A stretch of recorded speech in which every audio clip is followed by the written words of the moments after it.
Magandang umaga po, magandang hapon at magandang gabi po mga kaibigan. Magluluto po tayo ngayon ng menudo at ang ating pong lumpiang gulay. Ayan, sinasangkutsa ko muna itong ating giniling bago ko po ilagay yung ating bawang at sibuyas. Ayan, ganyan lang po muna yan. At tapos ito naman pong isang ito ay naigisa na po natin to sa bawang at sibuyas. At yung ating pong karne ay ibinabad na po natin yan sa toyo at saka po tawag ito, kalamansi. Ayan. Para po masarap yung ating menudo. Ayan. Tapos ay atin po muna itong palalambutin bago natin ilagay yung kanyang mga gulay. Ayan. Palalambutin po muna natin yan. Ayan, pwede na po natin ilagay dito yung ating bawang at sibuyas kasi naano na po natin to, nasangkot siya na natin. Ayan, kunin ko lang yung sibuyas at bawang. Ayan, nilagay na po natin yung ating bawang.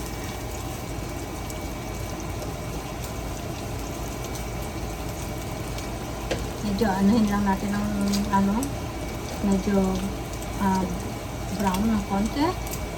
Tapos saka po natin yung ating sibuyas.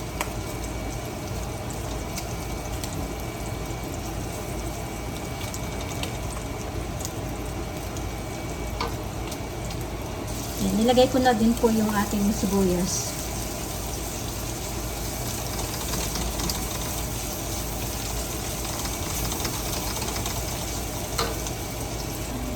Nilagay ko na din tong beans.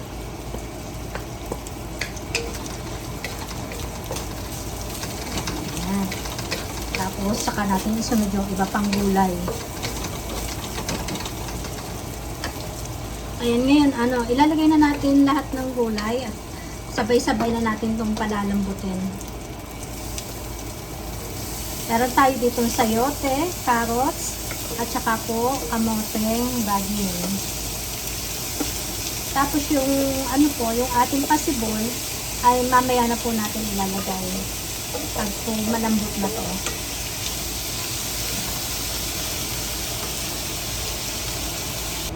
Lagyan natin ng toyo at saka po oyster sauce.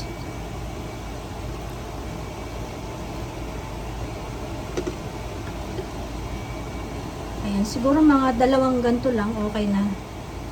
Ayan. Ayan, halu-haluin lang natin. At antay na lang natin siyang lumambot ang gulay. Tapos saka natin ilalagay yung ating pasibol.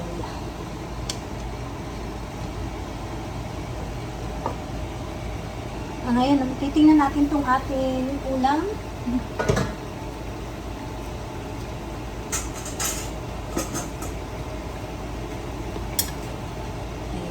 Maganda kasi yung medyo may taba.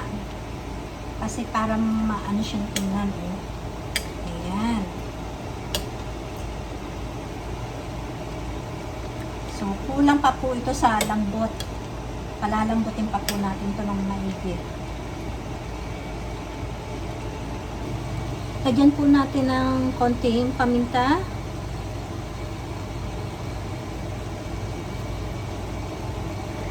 Tsaka konting asin.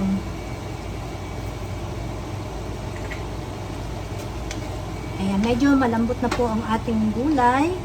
Kaya ilalagay na po natin yung ating pasibol.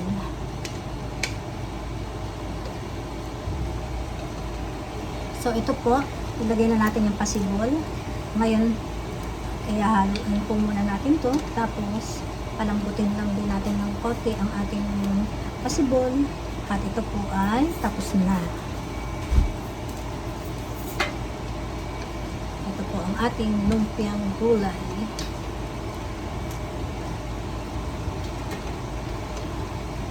Mamaya po ay gagawa tayo ng pritong lumpiang gulay.